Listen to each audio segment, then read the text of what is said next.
Welcome aboard, folks. I'm Steven Malkowich, your captain on this adventure called Ship of Fools. I'm a fool. Lucky for you, I'm not sailing solo. Join me and a boatload of people, all just trying to make sense of this crazy world. It's a fabulous mess, and you're invited. Okay, in keeping with the fine tradition of the title of our podcast here called Ship of Fools, this is the inaugural episode called Dumptrucks, and we hope it's the first of many. The random nature of my curiosity is the reason that we talk about anything that I feel like talking about, which is kind of cool. But dump trucks, and first of all, I'd like to introduce everybody that's sitting at the table here. We've got Jason Mann. Shalom. Jeevan Dhaliwal. Hello. Jacob Snow. Hello. Okay. The one thing in common all these three gentlemen have is that they're Tanned. they're trained heavy duty mechanics, and they work on some serious machinery that you see on the road, like serious machine on the road. I want to start off by asking one simple question here. We got two white guys sitting here with two brown guys, and I want to know what the proper terminology is for Indo-Canadians, Indians.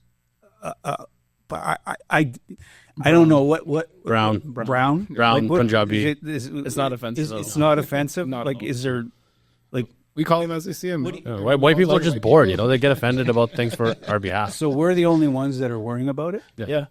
We don't worry about that. Trust me. That's like the last thing. That's the last thing we worry about. Yeah. So it doesn't matter. So I'd rather not be called an Indian. You know, I don't support Modi. That'll be the first one to say, "Do not support Modi." Preach. Okay. So, but what is brown? Brown. Tan. Yeah, I guess Tan. it's part of the culture here too. But yeah, tan. Brown. We're Sikh background. So we come from, like, our families come from Punjab state, northern India.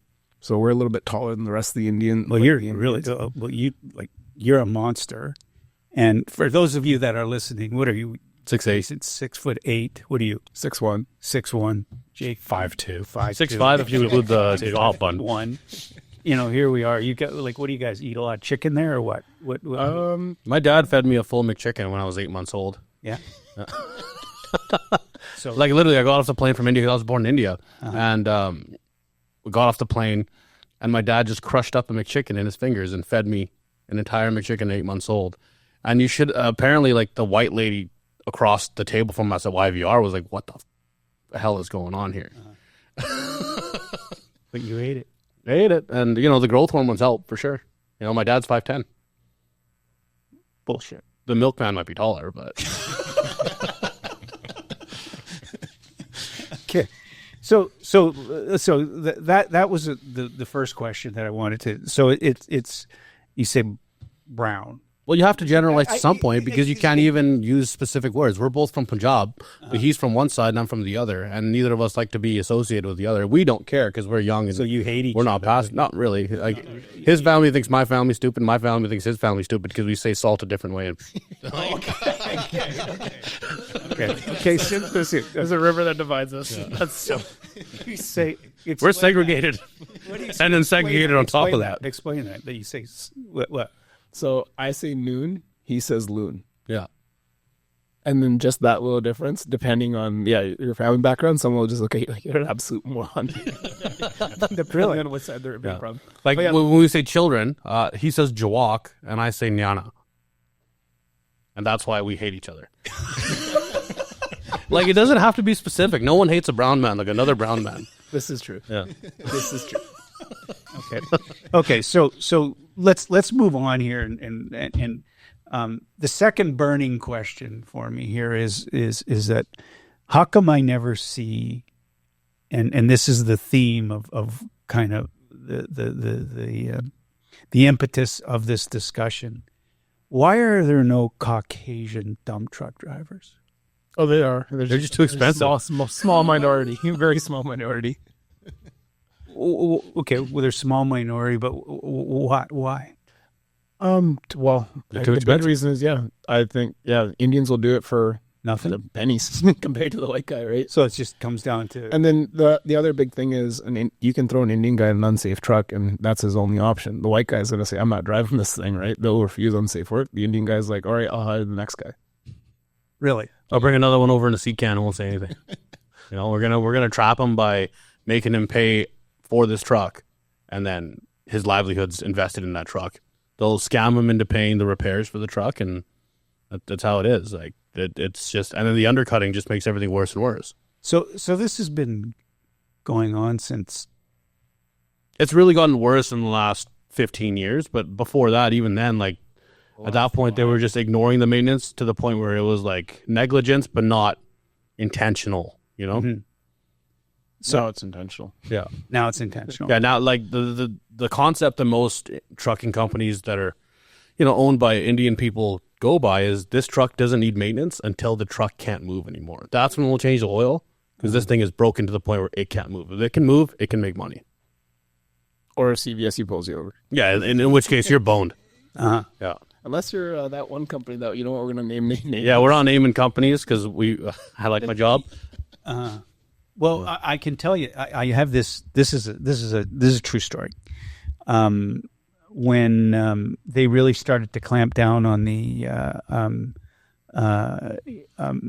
talking on your cell phone, Yeah.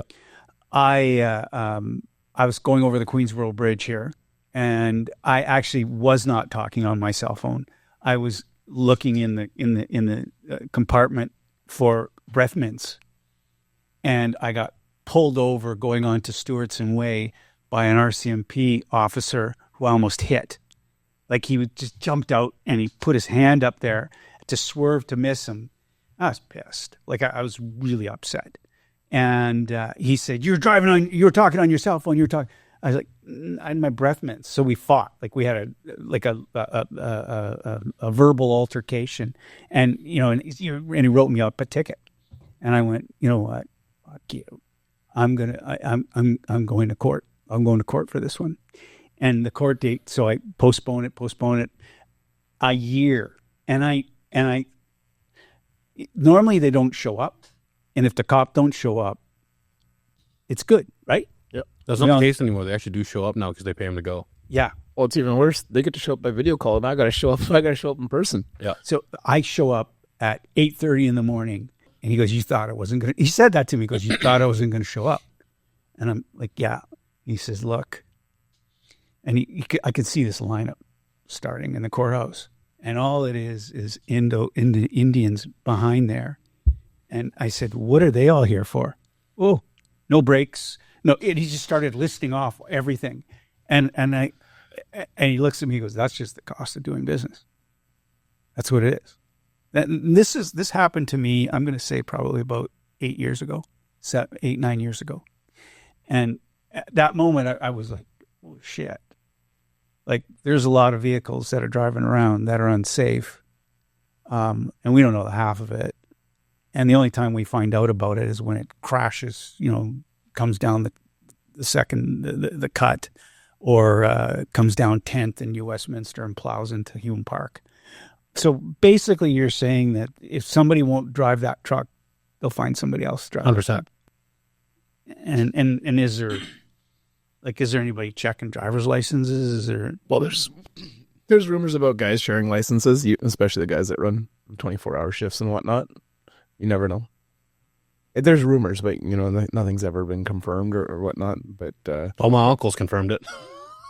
well, you see, Got pulled over at Saskatoon for the at the scale house, and the CVSE agent goes, "Mr. Mann, can you please step forward?" And my uncle steps forward, and he's like, "You're safe. You're good to go. All your paperwork checked out. Please proceed." And then looks at the other three Indian guys. He's like, "The three of you are in a lot of trouble." And my uncle, being who he is, he's like, well, I speak very good English. Is there a language barrier? Can I translate anything for you before I go? And he's like, yeah, why don't we do this? Mr. Dhaliwal, please step forward. And all three of them step forward. He's like, they all have the same driver's license. And he's like, well, you're boned. I'm gonna take off. Yeah. But there's nowhere, like, I'm sure you've seen the same amount, like probably even more. You guys see way more because of what you're doing, like what your job is. And there's no amount of like the enforcement is negligible. Would you say that? 100%. You know, like There shouldn't be any situation where a truck driver is allowed to have a blow box in his vehicle. what's a blow box? Like a breathalyzer. Oh, okay. Mobilizer to get it to start. Okay. In what world is that acceptable when someone's hauling 100,000 pounds behind them? You know? Yeah. And I'm not saying that people don't deserve a second chance, but also, like, you're in a situation where you're holding people's lives in the palms of your hand in a steering wheel. And so, like, I don't even know, like, how many, like, do you guys, do they know, like, the truckers know where the guys are all the time? There's group chats on Telegram and chats. WhatsApp. Yeah, I'm a part of those. Yeah. So you guys know. Yeah, everyone looks out for each other on that end. The sense of community in the Punjabi and the Indian community is very strong. So everyone kind of looks out for each other that way. But it's also everyone kind of like, whoa, we'll throw the other guy under the bus so they don't get thrown under the bus too. But look at this whole Florida situation. Have you seen the truck driver that made that U-turn on the turnpike? No. Well, he's an Indian guy with it's a team driving situation, so there's another guy in the passenger seat, and there's a camera facing him while he's making a U-turn on the highway. Takes a U-turn, and a family van comes and plows underneath the trailer, and the grandma and 2 children die inside it. Holy shit. And there's the dude's face doesn't change whatsoever. He's like, oh. Jesus. And now, like, this guy had an illegal license. He wasn't supposed to have a license. Not only that, but he was involved in another incident 6 months prior in California. That's where he's registered.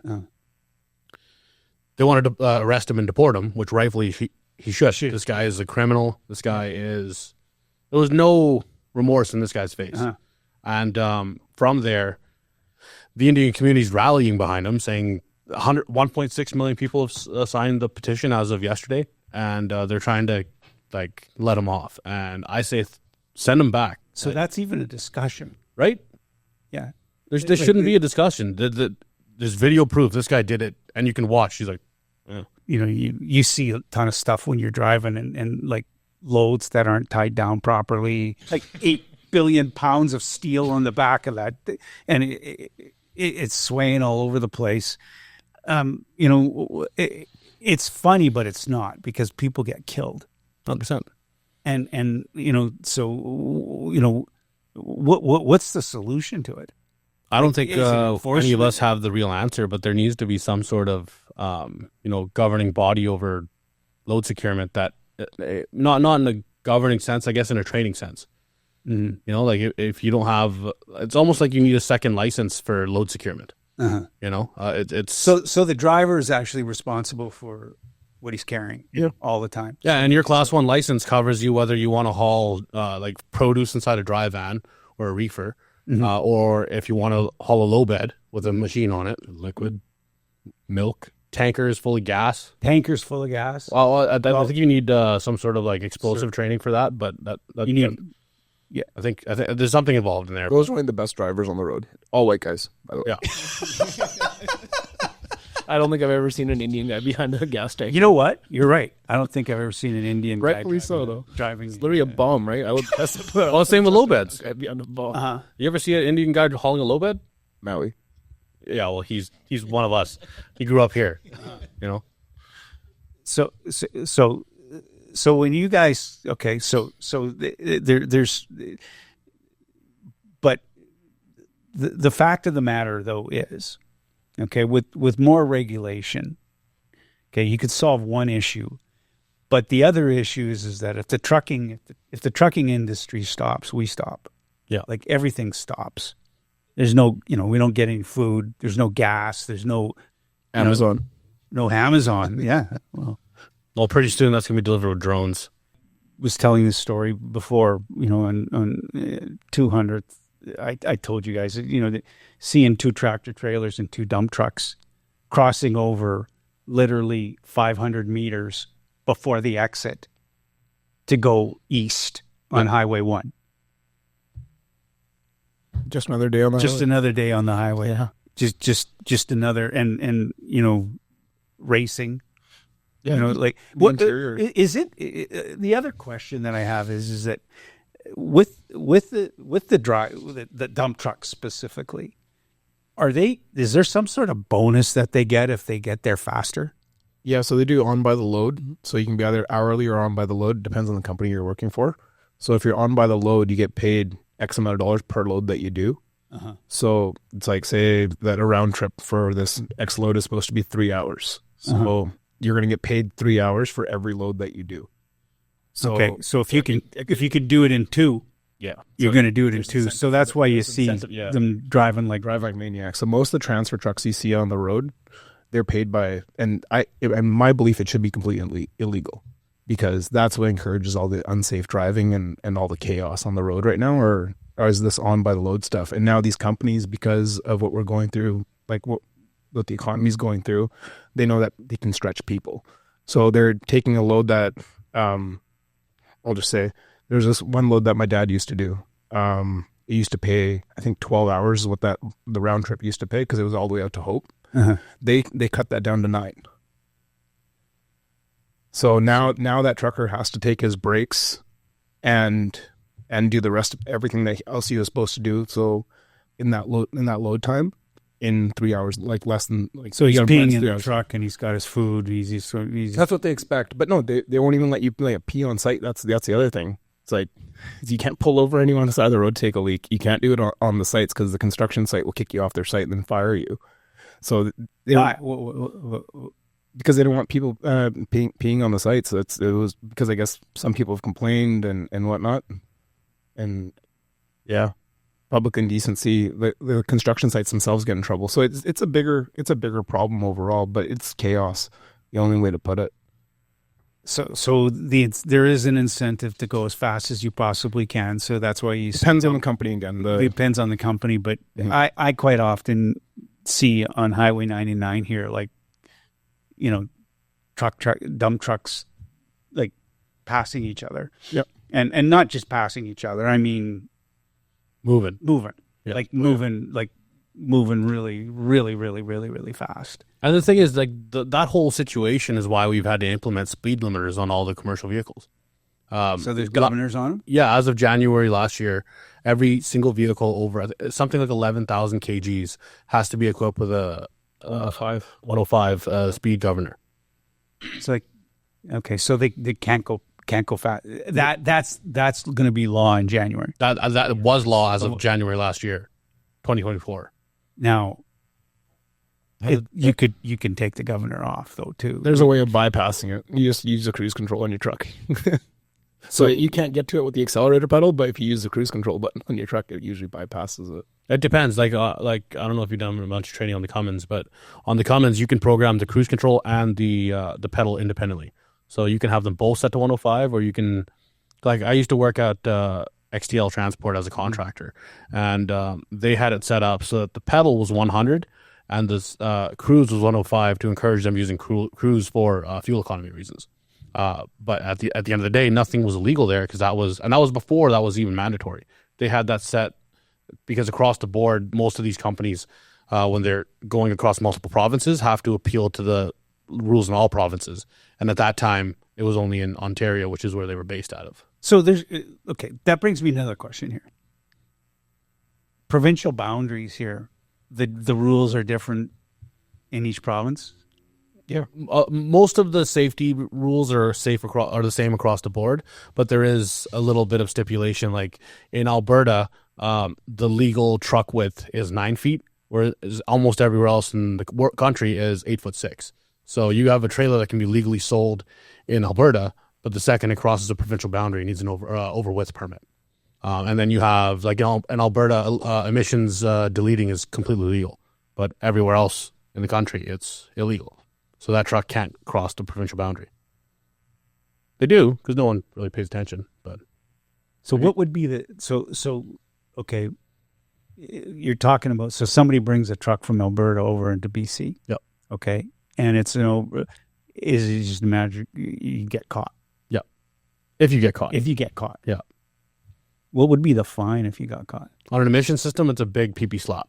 Big PP slap. You have to you have to return it to the original settings, which is like a $10,000 to $20,000 bill to put the emissions back on, and then you also get hit with the fines. I'm not aware what the fines are, but they're pretty hefty. Is there any license loss? No, nothing like that.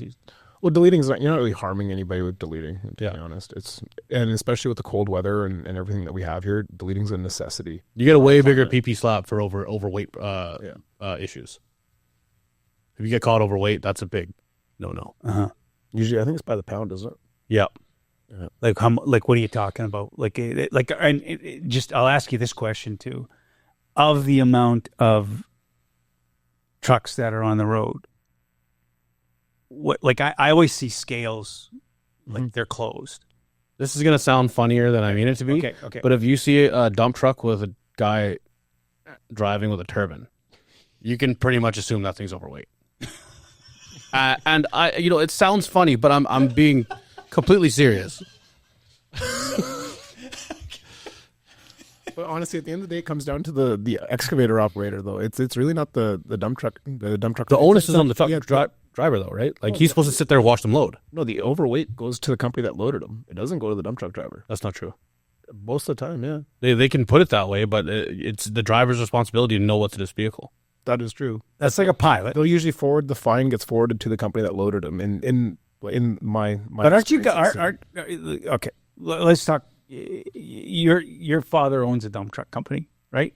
Okay, so if one of his dump trucks is overloaded, gets pulled over, he ain't gonna be happy paying that fine. Like whose fault is that? Well, it comes down to, obviously my dad being in the industry as long as he has, and my dad was raised here, so he identifies as Canadian, so he takes the safety very seriously. So he doesn't allow overloading. Actually, when he started with the last company that was overloading him, he called them out. He's like, "What are you guys doing?" Your dad's a solid operator. He follows the book. He's on his maintenance. He doesn't screw around. But that's also one of the reasons why the margins are so tight, is because he follows all the rules. Right. To be competitive in this industry and actually care about your truck, it's almost impossible. Yeah. The rate hasn't gone up in like 15 years, put it that way. It's gone down. Yeah, dump trucking rates, if you're taking account inflation, it's gone down. The trucks are getting more and more expensive. The loads are getting cheaper and cheaper. And it's just pushing this culture of, you know what? Don't worry about checking anything. Just get there and get back. See, that scares the shit out of me. It should. Yeah, it should. The whole reason we have these safety protocols in BC specifically is like, it was back in I think it was the 70s. There was a truck and trailer where none of the brakes worked. They were all overstroked, which means that they were worn down to the point. They have a cam that spins and applies the brake shoes. And camming over means it's gone to the point where the cam is spun past where it's supposed to be, and now it has to make a full rotation. But it can do that because there's nothing stopping the brakes. Okay. And that means even if you put your emergency brakes on, nothing's going to happen. And the guy got out on a hill, pulled his parking brake. It jumped out, and the truck rolled away. Ran through a bus or a van with a wife and kids. And that's the whole reason we have a CVSE program. And it's a shame that these kind of things are always reactive to a shitty situation. But that's the way things work. Nothing's going to get better until someone gets hurt. Somebody is getting killed. People exactly. are getting killed. We have a truck go through a bus full of hockey players. Yeah. And you decimate how many families. Yeah. This guy just turned around on the turnpike and killed a grandmother and 2 children. How many lives have to be taken before people are like, okay, we got to start paying people what they're worth, because this culture of pushing cheaper and cheaper rates is only going to get people hurt. That's the only thing that comes out of this. So what's the criteria? What criteria do you have to go through to become a driver? Like to have a pulse? You're hired. For those that are listening, Jason just grabbed Jeevan and checked him for a pulse, which Are you breathing? Okay, Well, you're hired. If you go back about 10 years ago, I would say, but roughly about 10 years ago, before the Broncos incident, it was pretty much, you got a pulse, you're going to get your license. That's pretty much how it was. I got my class 1 during that time. So I'll say it was a lot easier than I was expecting. But yeah, it was a very easy program. They pretty much take you through this course through town, and they don't really test you for a whole lot, at least at that time. Now it's a lot more intensive. They want to see, I think it's 150 hours. But at the same time, it's the same test, just more times. There's no... How many times are you allowed to fail it? I don't think there's a limit. There's no limit. I see. Yeah, there's no limit. And is there any payola going on? Oh, yeah, for sure. Oh, yeah. I think there was the guy that we were talking about that killed that family in Florida. He got his license from a company in Washington State. That driving school, I think they're under investigation for 500 licenses that they gave out that were blacked out. So you could just be like a churn. One day you can flip in burgers, next day you're flipping a Freightliner. I would say it was easier. They have made it more difficult these days, and there is more training involved. It's more expensive. It's just more expensive. All it is deterring poor people from doing it. I think it costs like $15,000 now to get your class 1. That's roughly the cost. I think once. But it's only $3,000 to get your class 3. Your class 3 is the same license. You just can't haul a trailer. Okay, let's go back here. What is class 1? Class 1 covers you for everything on the road other than a motorcycle And passenger vehicles. So class 1, you can drive a tractor trailer, you can drive a dump truck, anything, school bus, and not school bus. No, it's class 2. Class 2 is passenger vehicles. Class 1 I think class 1 will still cover you for it though. Yeah, but you can't haul people in it. Can't haul people in it? No. The length of it, the size of it, the weight, all that. But as soon as you put people in it, you can't do it. Well, I learned something today. Well, there you go. Jeevan, you learned something today. Yeah. So before you can do any of this, you need your air brake ticket. And the air brake ticket qualifies you to drive anything with air. So I don't have my class 1, but I have my air brake ticket. So I can drive one of these tractors as long as it only has 2 axles. When you add the extra axle, then you go to a class 3. Class 3 qualifies you for the weight, and you're good to go. But if you want to haul a trailer behind it, then you got to get a class 1. Class 1 covers you for as many axles as you can legally carry. Okay. So if you want to drive a hydrovac that's got 3 drive axles and 1 steer axle up front, 4 axles overall, you can do that with a class 3. But if you haul a fucking little wagon trailer, you get a Home Depot behind it, now you need a class 1. Yep. That doesn't make any...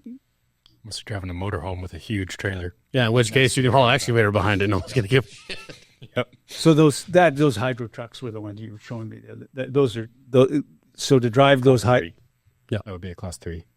But the second there's something attached to the back of it, you need a class 1. Either way, a class 3 is still schooling. You still have to go through inspection protocols. You have to show how you can drive a truck properly. There's still proper licensing for it. Class 1 is basically just a bigger, heavier, longer load. One thing I do agree with that they have implemented is you're not allowed to drive a standard commercial vehicle unless you take the test in a standard vehicle. So if you take it on an automatic, you're not qualified to drive stick, which rightfully so if you pick the wrong gear, you could do some damage. Yeah. Damn. See, I disagree with the whole thing. I think they should force everyone to do the stick because it really shows your competence. Right. Like, you know what? if you throw a new steering wheel holder behind an automatic, because that's what's really ruined the industry, I find. I say that's a BC specific problem because Saskatchewan, Manitoba, Alberta, that's not a problem. They have hills, but they don't have the Coquihalla that we do. Well, that's the Coquihalla. Yeah. Now that's a highway that scares the shit out of me. As it should. Literally scares the shit out of me. The highway to hell. I love that highway. I love driving it, but well, I hate. But like the tractor trailers on that. Like I've driven that many times when my son was playing hockey up there. I was flying all over the world kind of thing and going and driving. I used to rent a car. I'd fly into Vancouver. I'd fly into Kelowna. I'd rent a car, and he went to this school called Pursuit of Excellence for hockey, and I'd have the boys. There'd be 3 or 4 of them in the vehicle that I'd rented, and it'd be dark on a Friday night driving down the fucking Coquihalla in the wintertime. And you know when you're driving that highway and everybody shuts up in the vehicle? You know what I'm talking about. Like, it's shitty. It's like... That's usually when my dad drank too much. and everybody just shuts up, and you go...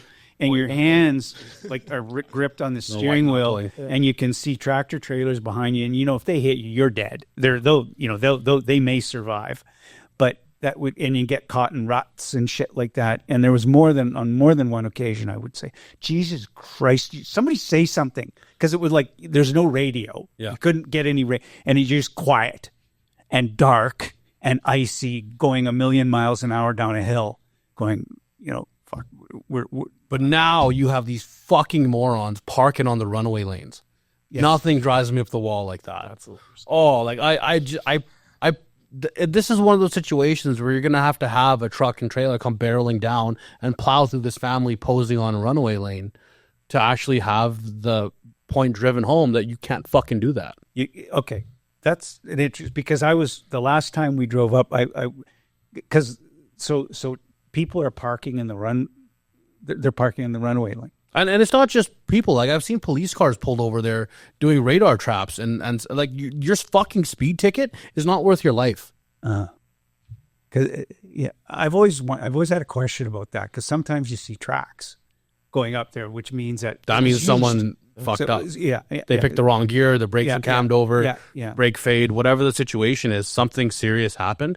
And now that guy is going to be under a serious investigation, because it's not like you can just back down it and drive it home because the brakes didn't work, or you blew your drive shaft because you picked the wrong gear.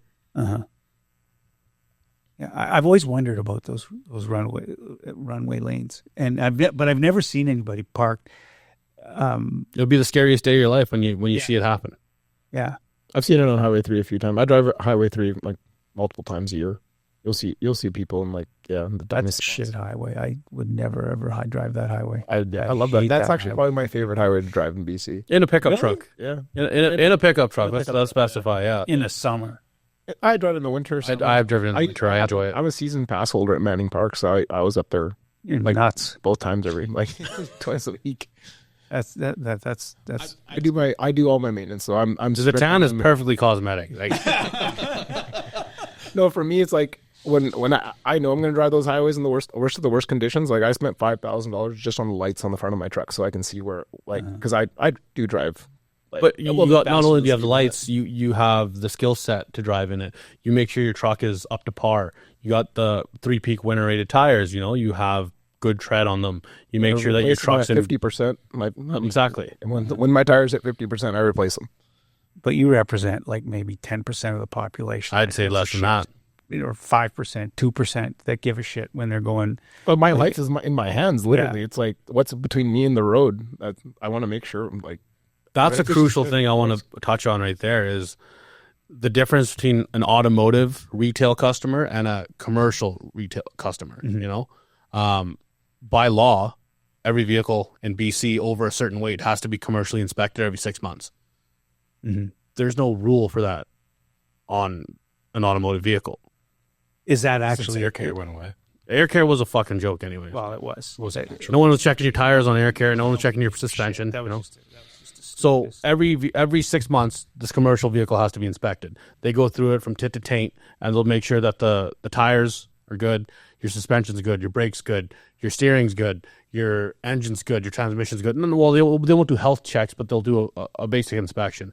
And I guarantee that the three of us can go do a commercial vehicle on a commercial inspection on a vehicle, and all three of us are going to come back with a different list of what we found. Really? So that, because there's so many things you have to check, and when you do, so you're obligated. You're obligated every 6 months to have this done. You're not obligated. It's required. It's required. So if you don't do it, what do you go to jail? Your truck's out of service. Yeah. Or if you get caught without, you get caught. You're gonna get towed. And that goes to the driver. That doesn't go to the company. That goes on the company's record, but it goes on the driver. The driver's the one responsible for that. But when you have an automotive shop, you bring it in, hey, your tires are bald. Just change oil, buddy. That's always the mentality. Yeah. So there needs to be something implemented there too, because we have this and another thing is, in the Lower Mainland, there's no requirement for winter tires. as soon as you get on the highway outside of Hope, it's required that you have winter tires. But you know, like, you ever been down the bypass, or you ever been in? I have winter. Exactly. About winter tires. I like the winter rate is bullshit. Like winter tires, and then regular tires, and I learned that the hard way. With I'm not going to mention the name, Jake. You know what I'm talking about when they put racing tires on my. Yeah. Fuck. If you can only afford one set, you buy winters. No, I'm serious. They put racing tires on my SUV in the winter time. The Pirellis, right? I don't know what they're Pirellis. We just about died. We just about died. We slid down the hill. Trisha, you remember this. We slid down the hill with Megan in the back seat going sideways by City Hall in Vancouver. We're supposed to be going to some show. And then I phoned, I'm not going to say the tire, and the guy's like, you didn't ask? Sorry. Like, I went all the way to the top, and they, we'll just give you your money back. Like, did nobody check this? Like, these are racing tires. It's winter. It was January. That's crazy. It's the stupidest story. Yeah. That one was the head scratch, like that. So common sense isn't very common these days anymore. Unfortunately, I ended and retail customer has no clue what they're looking at too. Yeah, I don't know. Like, you know what? Like, and it's not like that's why I always get Jake to look at tires and shit like that. I don't, and it's not because it's not important. It's just that's not my wheelhouse. Okay? If it's not, it doesn't need to be something you know. If you don't know, then you got to have somebody that does know that you trust. And this was a big chain of tire stores that but the tire stores aren't hiring mechanics; they're hiring kids. Yeah, that want to be mechanics. Yeah, like almost even the one tire shop we deal with, they have one Red Seal mechanic. And granted, like everyone knows kind of what they're talking about, but at the end of the day, there's only one person there qualified to do anything, or to oversee. That one person's overseeing the other 6 technicians that they have. And this place we have a great relationship with. They do a top-notch job. I'm not down, like, talking down on them at all. That's just the state of the industry that we're in. Mm-hmm. Like, look at us. Like at the company that I work at, I got these 2, which are the 2 of the best mechanics you'll ever find. Mm-hmm. But I can't pay them enough to have them work for me directly. I need to hire them as contractors because the industry doesn't pay enough. So when you have guys of these caliber, like, it's impossible to hire them. So what and I like the why are and there's a shortage, right? Of mechanics? Yeah. of qualified guys for sure. Qualified guys. Yeah, we were advertising $60 an hour for almost 2 years. And I had 3 mechanics apply. One of them was qualified, and he took a job somewhere else before I even had a chance to give him the job. So why is that? Why is it association stereotypical? Well, I'm not going to be. I don't want to be like. It takes a special breed. I think we're all a little but crazy. the thing is that I've been to your boy's shop. Okay, it's not it's not a shithole. It's kept clean. It's not like you're like a grease monkey. Seriously, because that used to, that in the old days, but the fact of the matter is that these trucks are massive.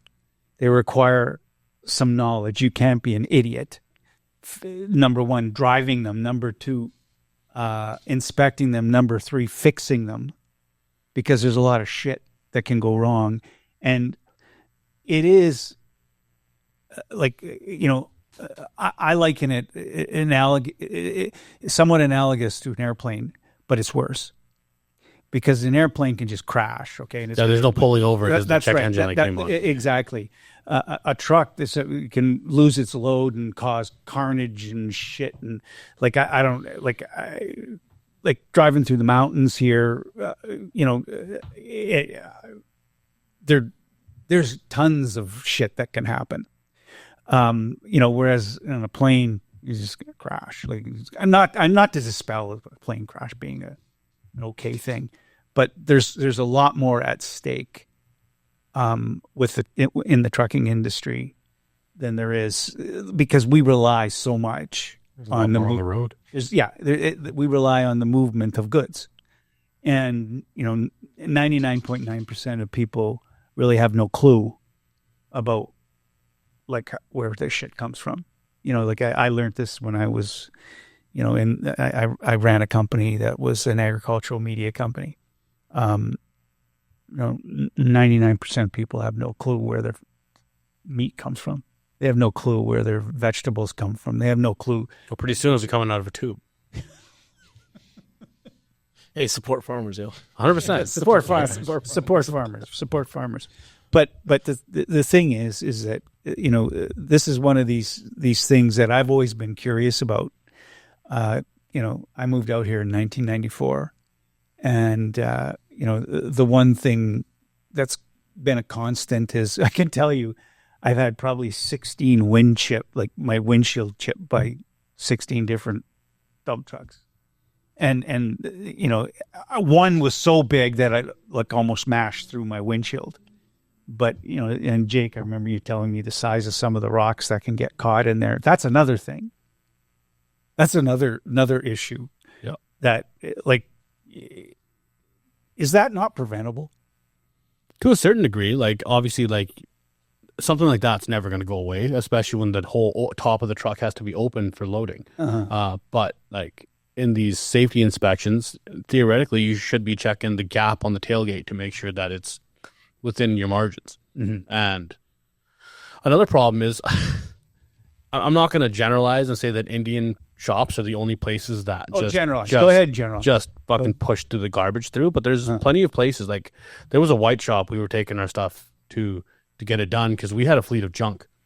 And we had to get them inspected. We knew what was safe and what wasn't safe. So if they wrote it up, I use my judgment. I'm like, that one needs to be done right now. This one I can push off.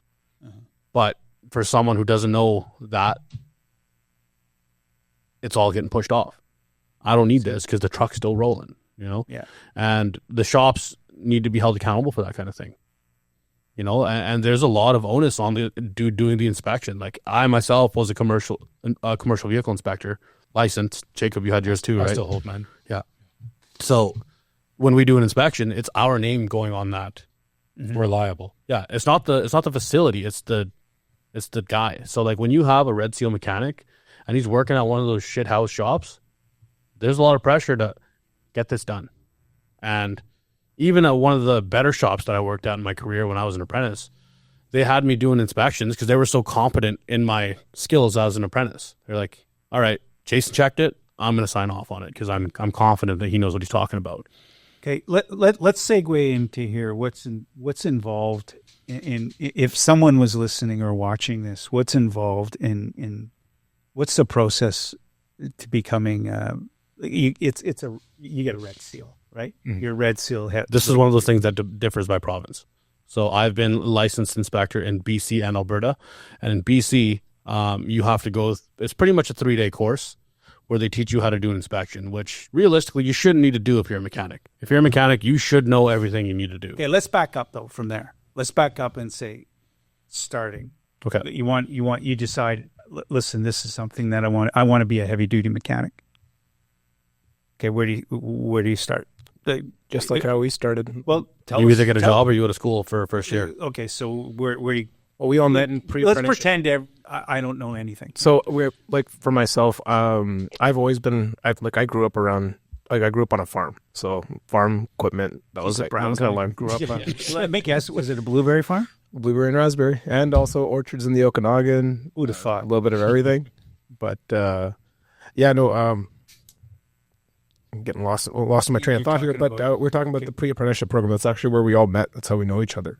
The pre-apprenticeship program was a program that's designed to take a person that has no mechanical knowledge and turn you into a mechanic or turn you into an apprentice. That you'll actually have skill set that it takes to start your apprenticeship. And it teaches you all the basic skills, teaches you about tools right from the get-go of how to use those tools. Is there a process you have to apply? Yeah, we applied at the time. I think you have an entrance exam, and then once you get past the entrance exam, you get into the course. But It's like getting bachelor's. yeah, it really didn't take much. The only thing you didn't have to do on the entrance exam was trigonometry. Thank God. And then once you get accepted into the program, you really get to decide whether you want to do the level 1 foundation or the level 1 level 1. So the foundation is a 9 to 10 month course, whereas the level 1 is 10 weeks. So 10 weeks and 10 months, you have the same knowledge, just compacted.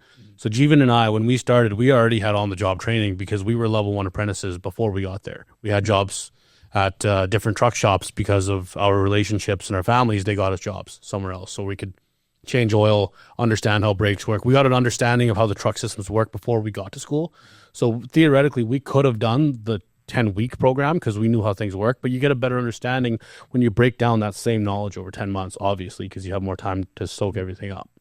So, and the year that we did it was actually the first year where that 10-month course gave you the same credit as that 10-week course. The year before us, they had to go back and redo the 10-week course to make sure that they had to be the same level that we were when we were done. What did you do, Jacob? I had zero experience going into it. So I did the same course as them, the foundation, the pre-apprenticeship with the level 1 together.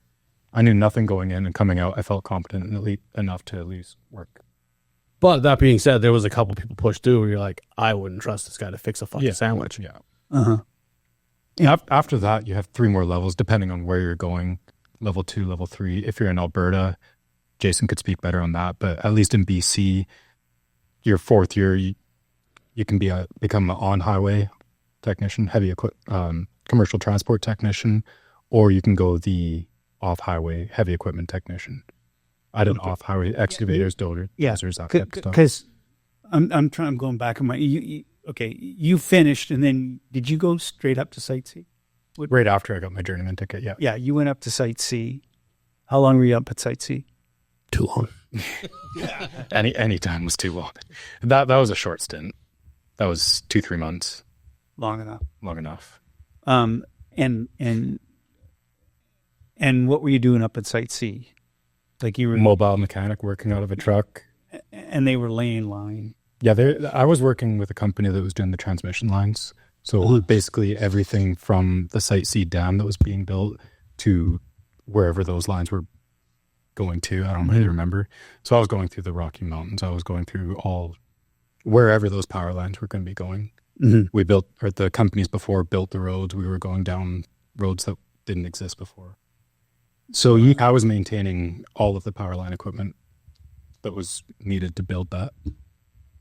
So like how many guys like you were up there? Not enough.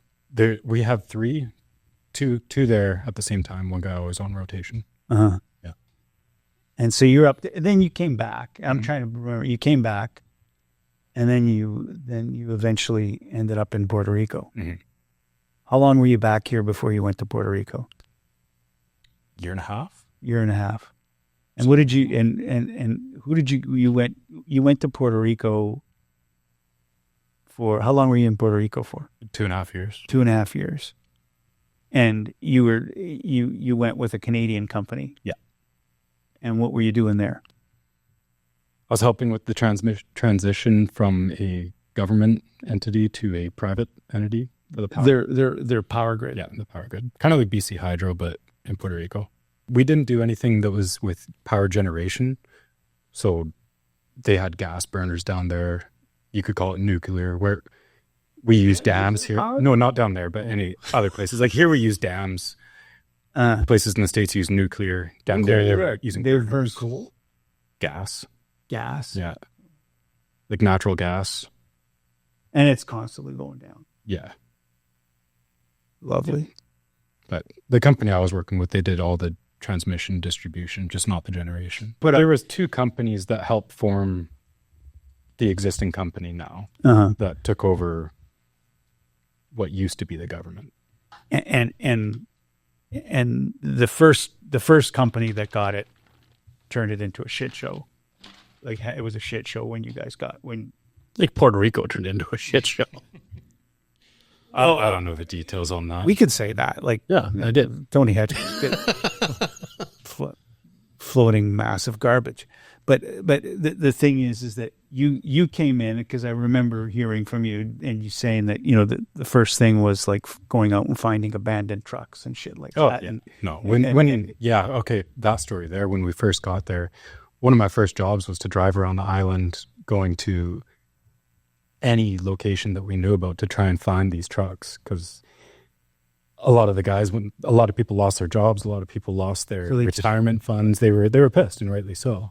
So they would just leave the vehicle. Left the keys, left it on whatever location. So we had to go find it. There over 6,000 units, and they didn't know where a lot of them were. So, fuck.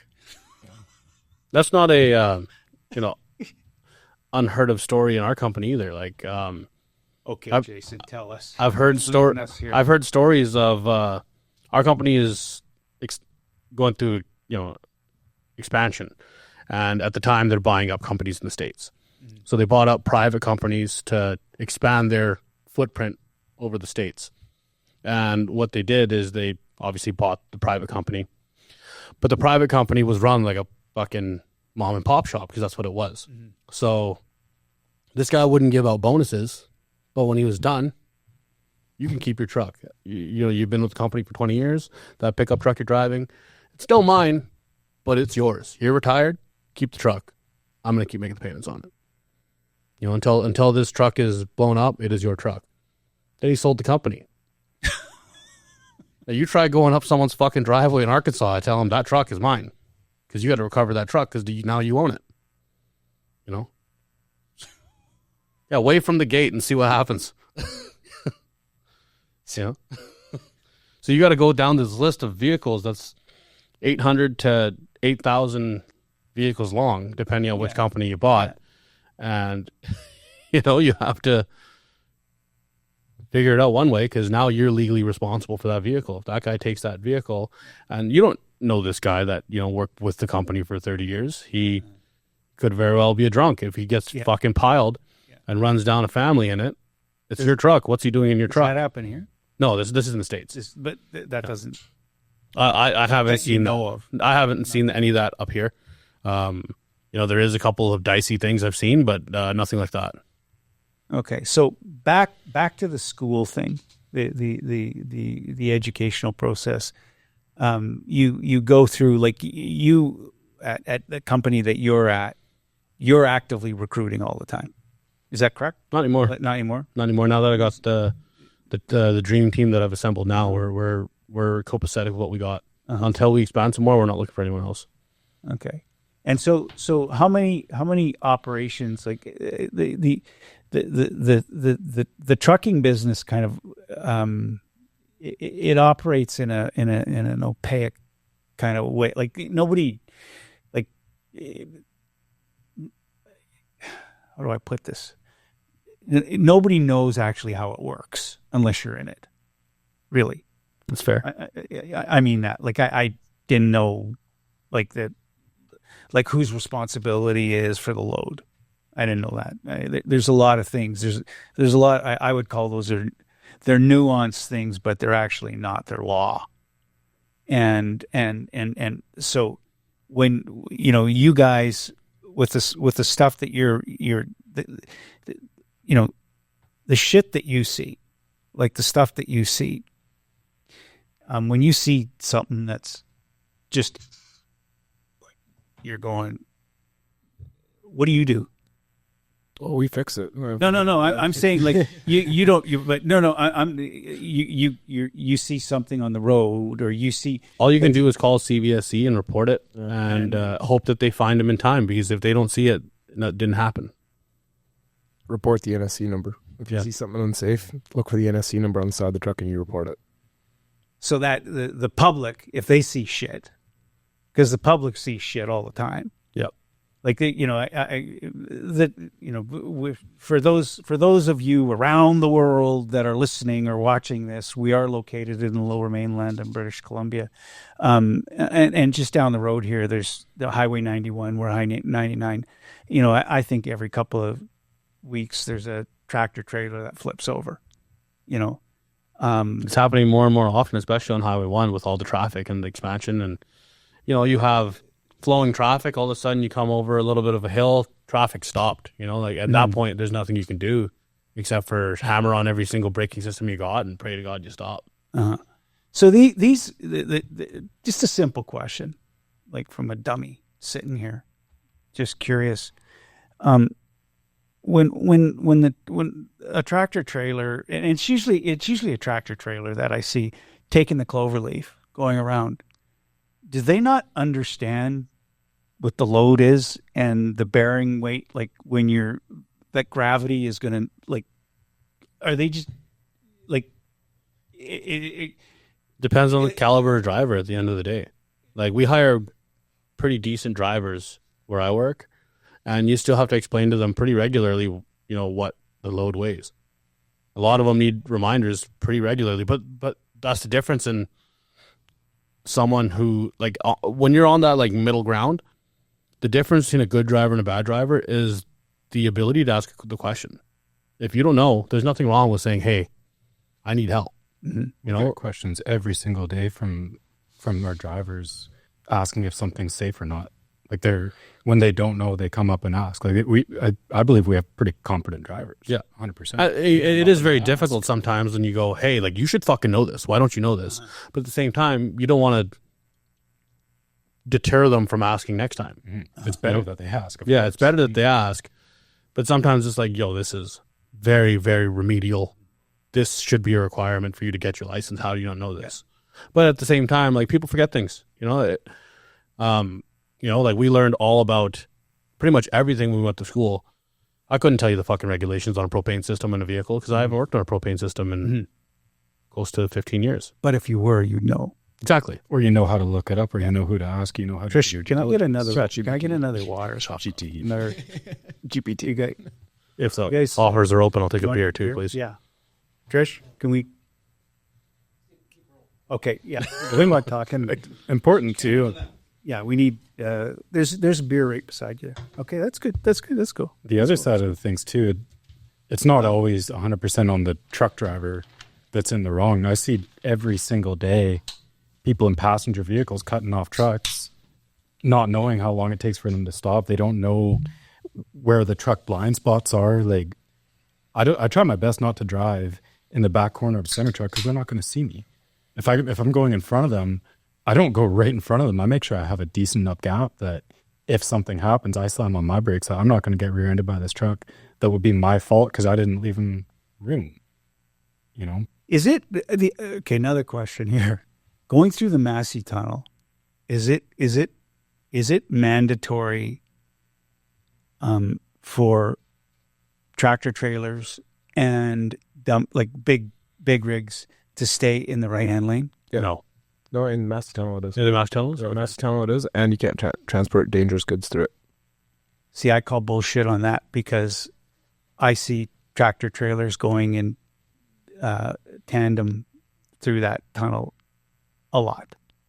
And on the other side, on the north side of that tunnel, I think there's a weigh scale. I think On the Richmond side, there's a weigh scale. yeah, there's on the Richmond side. I don't know if it's still active or not because they're building that new tunnel right now. So I think that's where they're staging right now, all the construction crew. So that's another question. Weigh scales are. This is something that's always been Every driver's worst nightmare. but the thing is that the weigh scale, when they're closed, who gives a shit? Exactly. You're driving, right? So it doesn't matter. So do the drivers got to know when the weigh scale they're talking? Well, the 9 times out of 10, they're going to take a path that avoids the weigh scale, regardless of whether they're in the clear or not. Because, like I said, if we do the inspection, the three of us are going to find 3 different things. There's a potential that you miss something that the inspector's going to find, and then it's your ass. So really, like it. I don't want to say the wild, wild west, but it comes down to the individual whether or not they choose to abide by the law. So I can speak from experience. Like the service truck I used to drive, the company I worked for before, the truck that I drove, it was the way that once I had my tools and all my fluids and everything that I had to carry on a daily basis, I was overweight. I was only overweight by about 500 pounds, roughly, on give or take the day. give or take a full tank of fuel or not, or what I had for lunch. But Did you ever get pulled over? I would avoid the scales like the plague. But no, over 500 pounds are usually pretty good because service trucks, for the most part, like you're gonna fluctuate. But if I ever had to carry a part or something with me, it'd put me significantly over, and you'd have to be pretty cautious of what you're doing. And then when I knew I was actually having to go over a weigh scale, I would pull things out of my truck to make myself. Like, would you just pull over the side of the road and start hanking? No, like obviously you plan your route before you go. Dig a hole, bury your stuff. No, like you got to know what your job you're heading to. It's like, okay, I'm not going to need this. You can pull this stuff out. Hope scale is pretty much unavoidable. You got to go through the hope scale if you're going past hope. You could try and go around it, but CVSE is going to be sitting there. It's not worth the headache. But the Delta scale, that one, honestly, sometimes it depends. It depends who you're going to get. It depends what you're going to go through. At the end of the day, it's just the company I work for didn't set me up for success. At the end of the day, like I needed to carry what I needed to carry, but and if you complain, they just go. Pretty much, they're like, deal with it. Well, at that point, it's like I had to take it upon myself to actually bring my truck up to code, because once I actually put my tools in the truck, it was well overweight. So I had to start pulling stuff off when they spec'd my truck. Like they had a generator in my truck that didn't belong there, didn't need to be there. So I ended up having to unbolt that, pull that out, and I had to fight with them. They're like, why'd you pull this generator out? Because they didn't want me idling my truck. That's why that generator was in there. But I was like, you guys didn't spec the truck correctly. That's why it's overweight. Somebody, when they built the truck, you have the blind leading the blind in a lot of these companies when they're speccing equipment. They just don't know what they're doing. The one thing that in that specific scenario, I actually custom built that truck. I told them exactly what I wanted, how I wanted them to do it, and they did 3/4 of what I asked. And that last quarter bit that they messed up on, that's what messed up all my weights, is because they didn't do exactly everything how I asked for it to be done. So then, if you wear that, then yeah, I'd have to wear that. You'd have to wear that. Yeah, it becomes my responsibility. And the company absolves himself from it. Yeah, they'll play the finger pointing game. You should have known better. Yada yada yada. That's bullshit. So the liability is, regardless if the liability stands with you. Yep. a lot of the time with those kind of situations, there is understanding. Mm-hmm. Like say the snow shed. You know, you got those tow truck drivers that are stationed there 24/7, pulling trucks up and down. Or maybe there's a major accident on the Coquihalla. Those tow truck drivers, they're running way over where they're supposed to be. You're allowed 14 hours of driving time before you have to have a minimum 8 or 10 hours of rest. Yeah, something like that. And those tow truck drivers, they'll work 36, 48 hours straight because no one else is going to get the fucking highway clear. And the RCMP, CVSE, whoever's responding to the situation, they're going to go, hey, man, you look dead. Are you safe to do this or are you not? Whether you're over your allowance or not, can you get the situation done or not safely? If you can get this done, get it done. We're going to look the other way. And that's a shame, but it's what we need because we're so lacking in everything. Mm-hmm.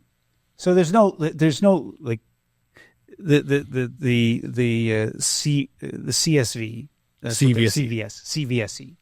So those guys that are working there, are they mechanics or are they just, what's the criteria to do that? They've got some training. Some of their and their inspectors have some mechanical knowledge. If he pulls out a creeper to inspect your truck, you know you're in trouble. What's that? If he pulls out a creeper to inspect your truck, you know you're in trouble. Creeper is one of those rolling things you lay underneath when you go underneath the truck. Uh-huh. That means he's going through it with a fine-tooth comb. Okay. That means he has some knowledge of what he's doing at that point too. Yeah. Whereas the average RCMP officer is going, I don't know what that is, but it looks illegal to me. Uh-huh. Box 1 VI. So okay, back to the schooling. We should. How long is the process to get your accreditation? It should be 4 years. 4 years. 6,800 hours. 4,500 hours. It wouldn't be C for heavy equipment. Yeah, I did was 6,600 hours. Oh, that sounds about right. Yeah, 4 levels. So that makes sense. When I did it, it might have changed. I thought it was 10,000 challenge, 4,500 hours, but it's been a while since I graduated. So. And are you constantly having to update?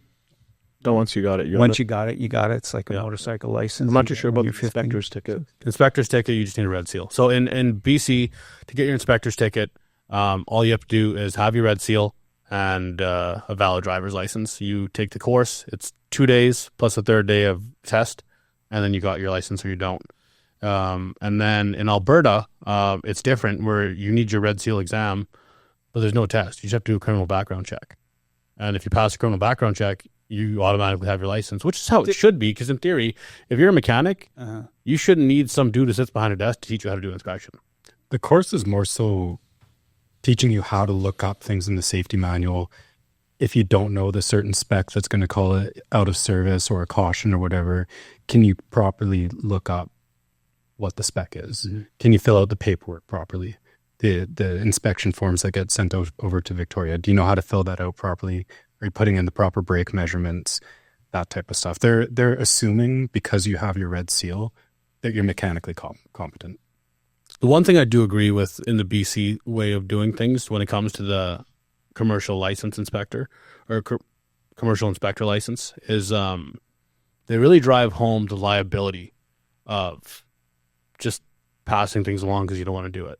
Because there's a couple shops where no one likes doing the repairs from the inspection.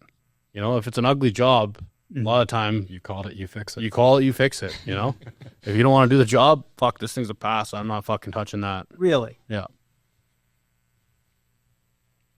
At least with us, when I find something, I'll call it out. Yeah. And we might source it out somewhere else to do it. Like, 9 times out of 10, I'll try to find someone else to do it. But I'm like, hey, like that transfer case you're doing right now. Yeah.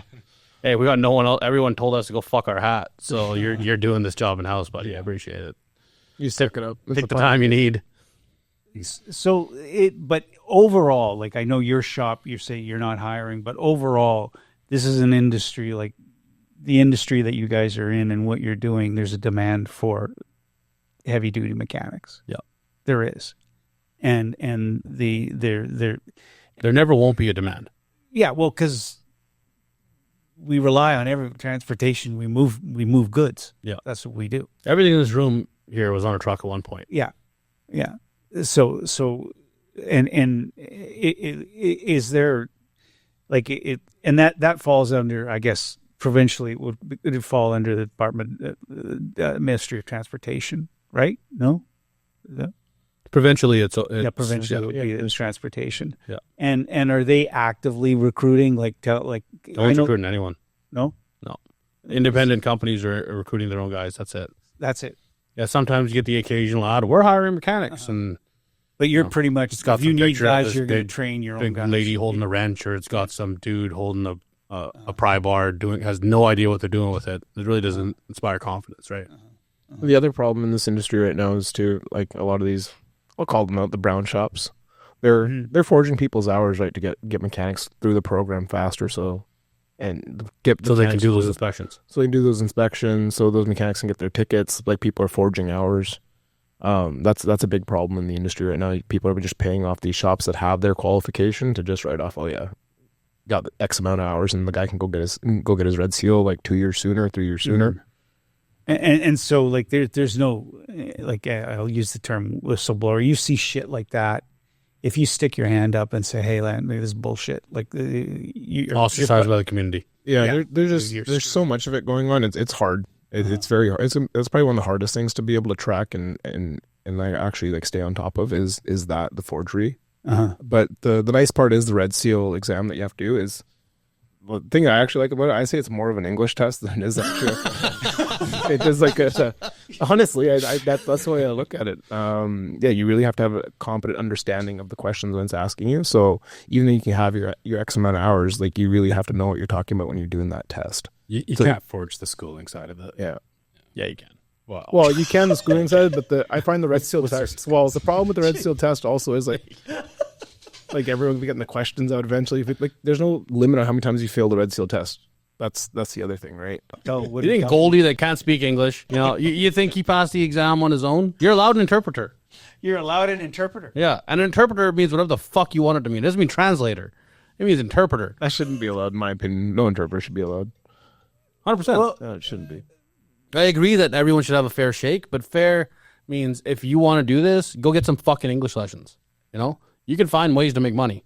You know, you don't have to do what you want to do off the bat. You know, I worked at a farmer's market.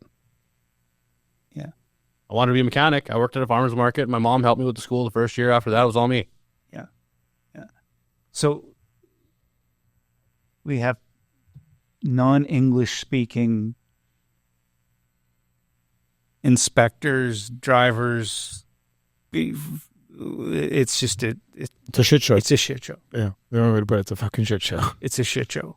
Would you collectively say that it's like? Would a general statement like we're fortunate that more people haven't been killed? 100%. Yeah, I'd say so. I think it's a miracle every day that we can go with an accident around here. But they can't avoid to hit the bridges. It seems like they love to hit those bridges. Man. To put it in perspective, like we run a pretty good operation where we are at. Yeah. And it feels like at least once a month we go, holy fuck, that could have killed someone. Mm-hmm. Every time we find something. And that's with us being diligent. Yeah. So with negligence, it really like skyrockets that possibility. Mm-hmm. You know, like when I was working at a dealership where, you know, we're supposed to be the best at the dealership because we are the ones specifically trained on this piece of equipment. And you see work from other dealerships brought to you because it broke down on the way. Mm-hmm. And you're like, how the fuck did you do this? Like, I don't even know how you put the fucking connecting rods in the backwards in this engine, you know? Mm-hmm. I've seen that. You know, I've seen injectors put in the wrong way. I've seen, you know, like, I've seen brake pads put in So what do you do backwards. when you see something like that? You go like what's your recourse? Like what do you fix it and you build a guy fix for it. You build a guy for it. Yeah. And Because no one gives a fuck. nobody cares. Yeah. Nobody. No one has to give a fuck because you know what? No one died, so no one got hurt. You give the guy a pee-pee slap of talking to, and next thing you know, he's fucking back to doing whatever he's doing next. That's crazy. Good companies have like a close call or good catch reporting system. Yeah. Not just for mechanics, but all trades. And if that's followed properly, that could be a good incentive for people to want to do things more safe. So even in like some of the safer shops I've worked, I watched a guy get his head cracked open with a press that bent and hit him in the head. I've been flung across the shop myself because the proper tool that we bought that's engineered and spec'd out for what we were doing exploded, hit me in the chest, and flung me across the shop. I've had tires blow off the wheel that flung me across the shop that time. Like I'm a big guy. It's not easy to throw me around, you know? Yeah. There's been so many instances of things happening when you're paying attention and you're trying your best. So to remove that and just try to fumble fuck your way through it is not. So potential solutions, like Deportation mass. I'll just start there. We need to rebuild. We need to get back to the root of the problem. get back to the basics. Like Just like how the states just enacted English proficiency. I think that's a great starting block. Because if you can't understand what we're trying to teach you, how the fuck are we expecting you to be able to implement it in your own life? mm-hmm. You got to start from the basics, and then you really got to build up from. Either that, or we change the we're here test for to. two brown guys. Now we have to hear the white guy's perspective. I think everyone should just get along. What do you say to that? I just want to be nice. I just hope everybody has fun. Let's do your worst, defend me out, boy. Yeah, I don't know. I really don't know. We need a white guy that's got his head shaven to give this part of the talk, you know? Yeah. Honestly, I think the guy who said it best even put up a link for that interview that we saw on YouTube. Yeah, I actually sent you a video of that. You should watch that in your own time. Okay. That guy, he goes off. He did it the best. He said it for how it is and what everybody's been thinking for the last 5 years. I would want to take that guy's thunder, but there's a YouTube interview. His name's Sonny. Okay, resend it to me, and then we'll post it in the show notes. Listen, guys, we've been going at it here for well over an hour. I'm enjoying it.